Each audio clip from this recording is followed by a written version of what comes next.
So, damas y caballeros, welcome back to From Across the Pond. I'm your host, Raipul Mula, and today we are here to preview the New York Red Bulls 2022 MLS season.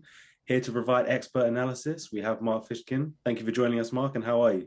I'm well. Thanks so much for having me. I appreciate it. Absolutely no problem. It's a pleasure. So, first off, the use of the loan market and the try before you buy approach was utilized by head of sport Kevin Thurwell and the club last year. And it worked well, obviously, given the logistical nightmares presented by COVID in 2021. But the fact that the club didn't control the destiny of key contributors and starters from last year's team has kind of meant they're starting again ahead of this season. So, what limitations do you think have they placed on the team, and obviously having to start again looking for new players to fill out the squad this season? Yeah, I mean, the notion of losing a couple of players with loan expirations was anticipated, although reports are that Tom Edwards is being pursued to come back from Stoke and sign on as a permanent player, which would be a massive boost to a center back, rather a wing back core that's been really decimated. Andrew Goodman, who played so well for New York last year, he's owned by Atlanta. He's with them. Kyle Duncan, who came up through the youth ranks and was with New York for 4 years. Solid attacking player. He chose to play to move to Europe. Manny Egbo was let go. So, in some aspects, they are starting over in key positions, but they do have a core of young talent that I think will serve them really well in 2022. Their center back core, unfortunately, was decimated with news that Andres Reyes is going to be out 4 to 6 months after surgery to repair a fracture he picked up training at home over the offseason. Thank goodness that Aaron Long comes back, U.S. men's national team center back who missed almost all of last year with an Achilles tear. So he and Sean Nealis will be the two rocks in the center of defense, but it may change how Struber decides to align his team for sure without a quality player like Reyes. Yeah, no, talking about Aaron Long, obviously, like you say, injured in May last year, early in last season, but coming back a stalwart of the defense and joining a defense now minus Reyes, but a defense that was joint with Seattle and Nashville as the best defense last season in MLS. Yeah. So, what benefit and boost can he give to the back line? Well, not only is he a savvy, quality defender, he's a former MLS Defender of the Year in the league, but he is one of the few players on the team that are older than 25 years old. And in this new Kevin Thelwell experience, if you will, at New York, the team has gone very, very young. I believe the average age of players signed to the roster is under 23 right now. And so to have a veteran like Long will be a boost. Although, as you mentioned, this team was very, very stingy last year in terms of giving up goals. That's not their problem. Their problem is on the attacking end, not only creating quality chances, but converting those chances. And so, Caden Clark, who we may see back. It has been rumored and reported that he will be back, but we haven't seen him yet. With New York training in the preseason would be a massive boon on the attacking side if he can find the form that he had before going out with surgery last year. Yeah, so according to Transfer Market, the average age 22 of the team, which is just the squad is incredibly, incredibly young. Incredibly young. And alongside Caden Clark's possible return, there's been the acquisition this offseason of Lewis Morgan from Inter Miami, who Yep. shone especially in their inaugural season. What kind of benefit and attacking flair can he bring to the team?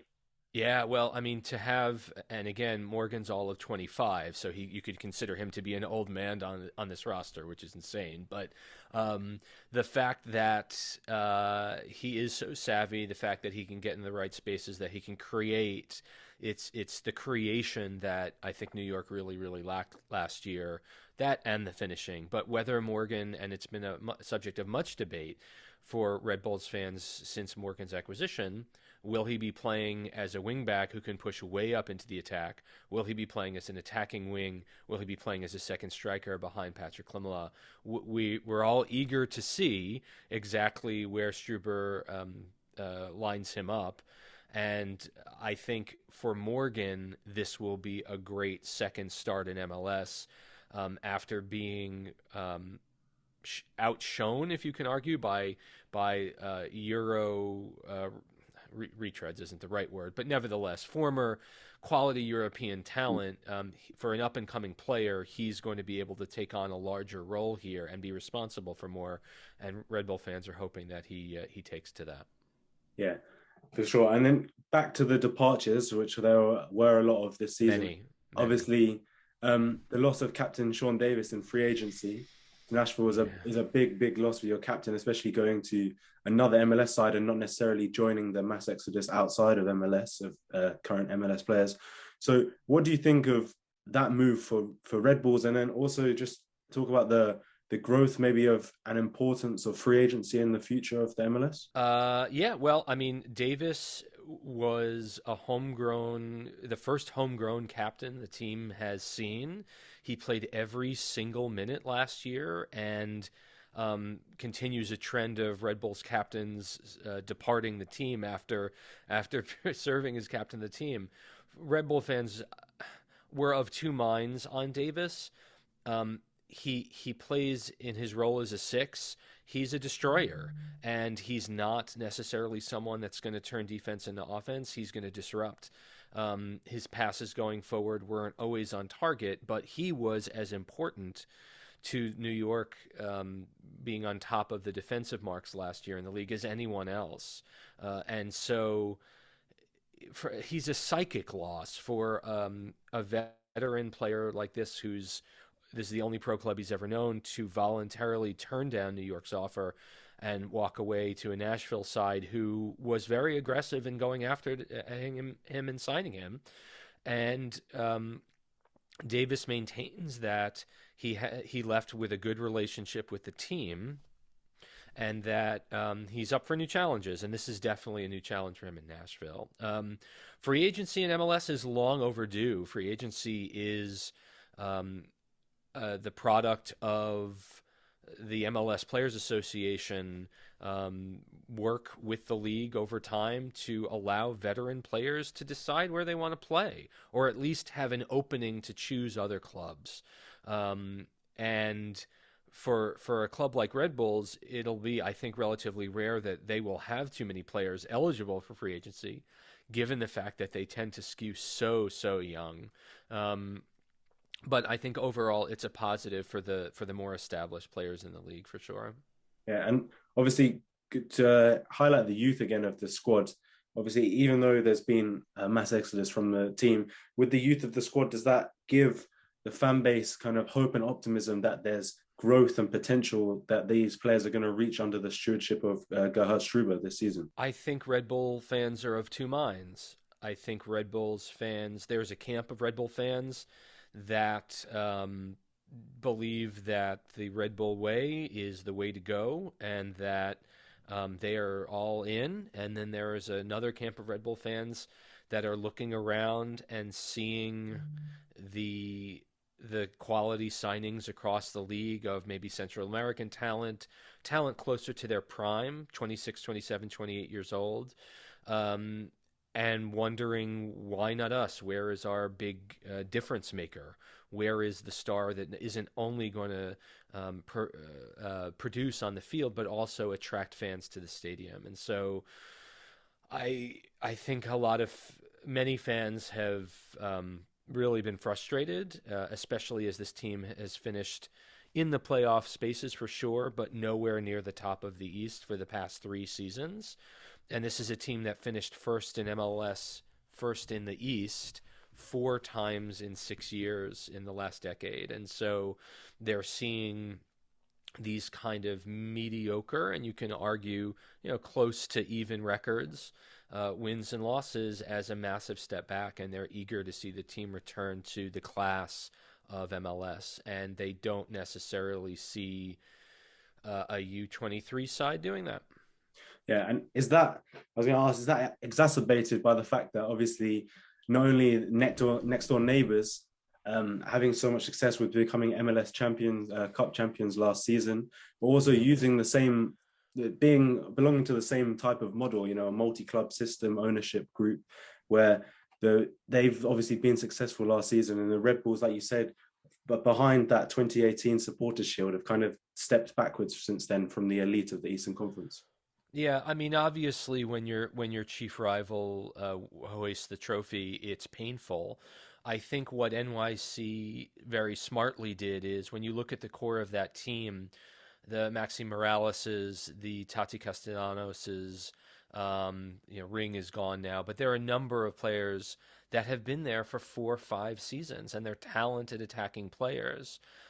Whether or not New York chooses to hold on to their attacking core, their youth, and allow them to learn each other's tendencies over multiple seasons, that's something that I think Red Bull fans would welcome. The other thing I'll say about NYC's Cup, and I don't want to take anything away, and I don't want it to be sour grapes. They did win 2 penalty shootouts out of their 4 playoff games, and they also caught another team, the Philadelphia Union, that was decimated by COVID removals from the squad. I don't want to take away from the fact that City actually got the job done and won the cup. That's not what I mean. What I'm saying is they've had a considerable amount of good fortune, and you can argue that they created it themselves, but they were incredibly fortunate to get the run that they did and win. And props to them for getting it done. They're a quality side with really good players, but they also had a lot of good fortune in terms of hoisting their cup. Yeah. No, it's for sure. Whenever a penalty shootout is kind of, flip of the Flip coin. a coin. Yeah, Flip a coin. absolutely. Just to talk about the possible acquisitions again, just before ahead of the season, obviously, one of the players that left after being on loan last year was Fabio, who actually went to the current Brazilian champions, Atlético Mineiro. So obviously a great player. It's going to be hard to replicate those numbers. So a good solid contributor last season. How are they going to be able to replicate that production alongside Klimala? Yeah, I mean, I think Fabio is a good player. He had 7 goals for New York last year in 31 games. And his flair for trying the most difficult way to score and endless pouting when the ball didn't go in the net kind of grew tiresome for me personally. I don't wish him anything other than a solid continuation of his career. I think he was a great guy in the locker room, and I think he had an infectious enthusiasm that really lifted the team. But at the end of the day, if you're a starting striker in MLS, you need to be, contributing 12 to 15 goals every year.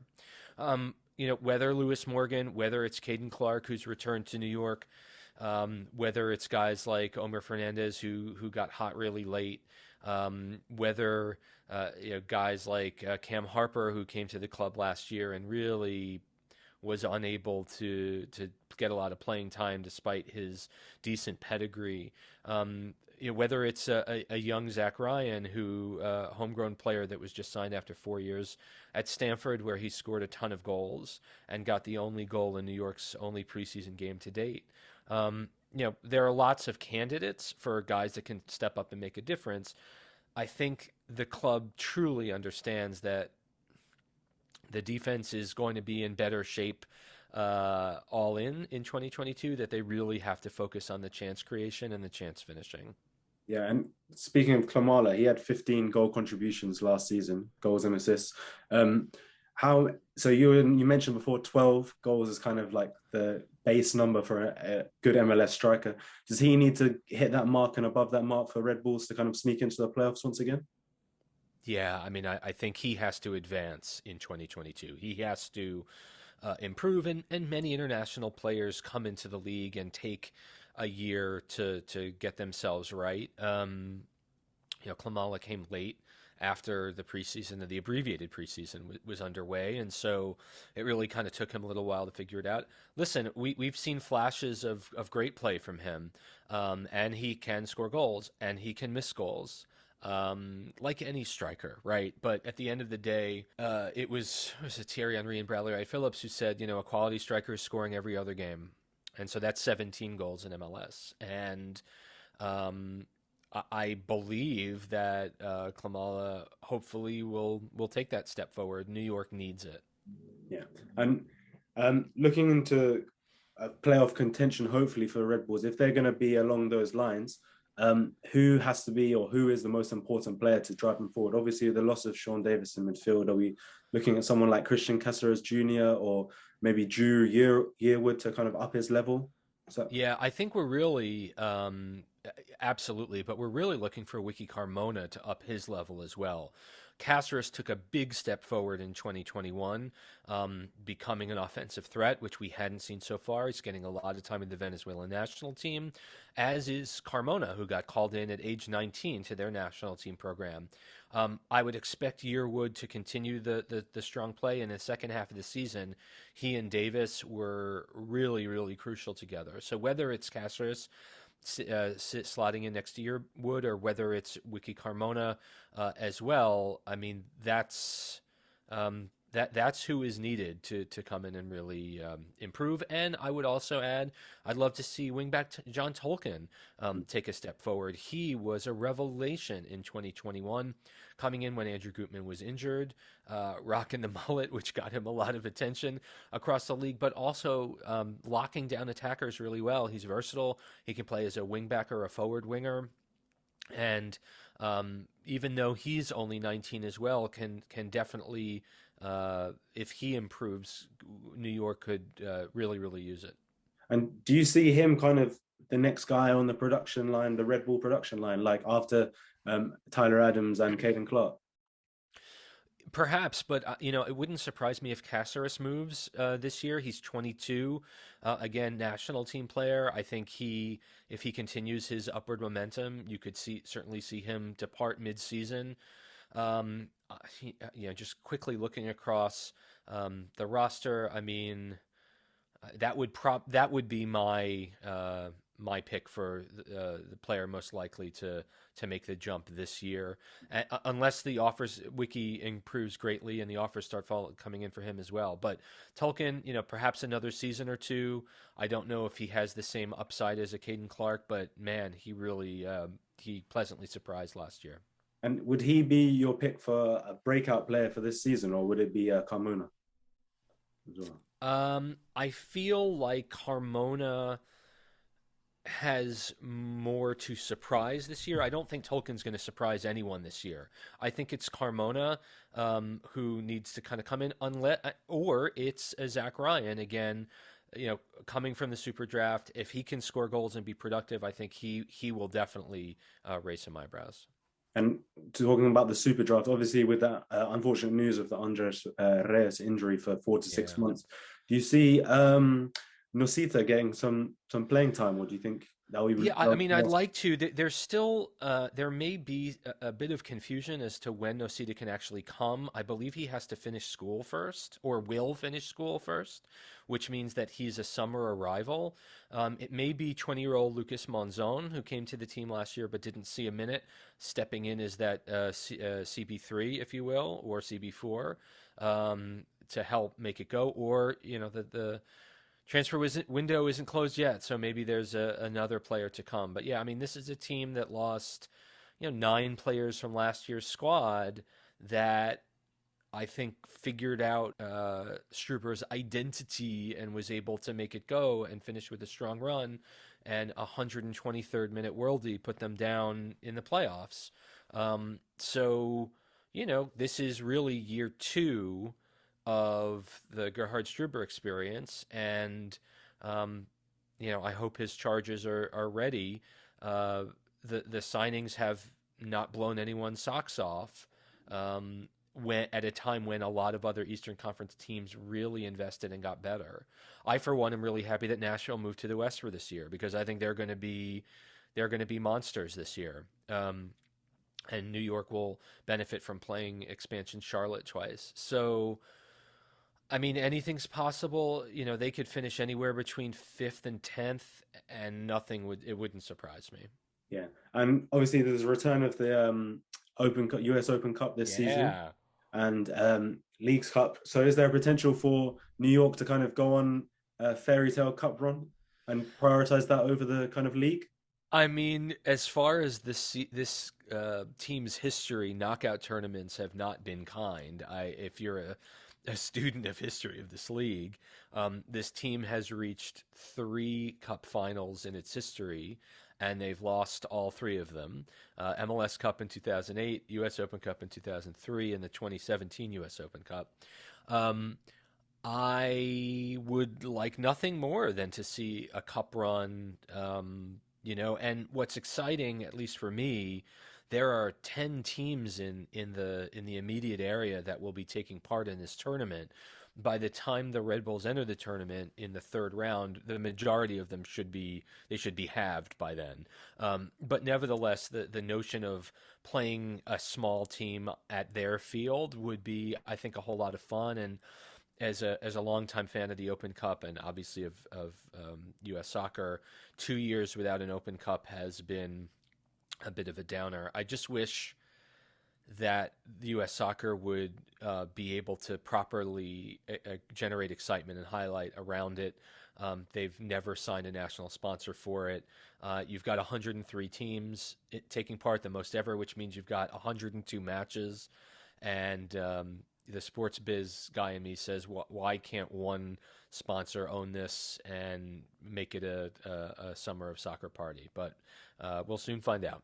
No, absolutely. And obviously, a couple of years ago, I think that's how the massive momentum was created for Cincinnati to join the league, wasn't it? Through That's right. the Open Cup run. So, Yeah. there's obviously potential for fairy tale stories. We see it here in England with the FA Cup, always, Sure. lower league teams coming through. But you mentioned before about you see the Red Bulls anywhere from 5th to 10th seed. Obviously, the benefit of Nashville moving over creates what you would think was another spot in the playoffs, given Charlotte's inaugural season, struggles that teams have with that. So what do you foresee this season for Red Bulls at the end? A playoff berth? I mean, I will be optimistic to say that they'll make the playoffs for the 12th straight year.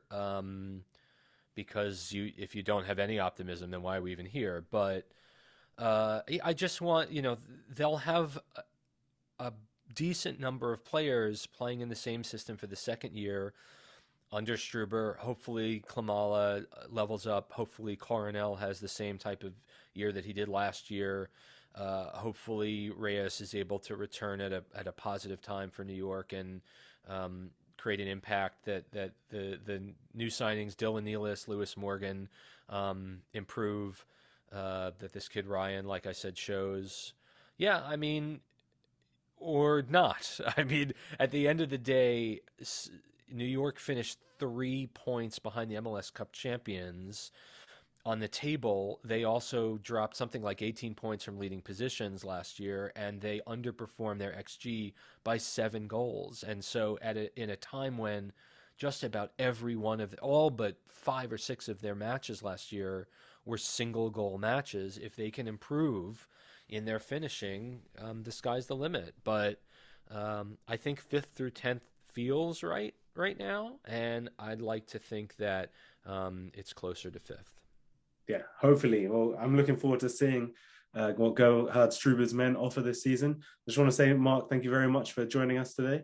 It's been a pleasure, and hopefully speak to you soon. Thanks so much. It's great to be here. I appreciate it. Yeah, thank you.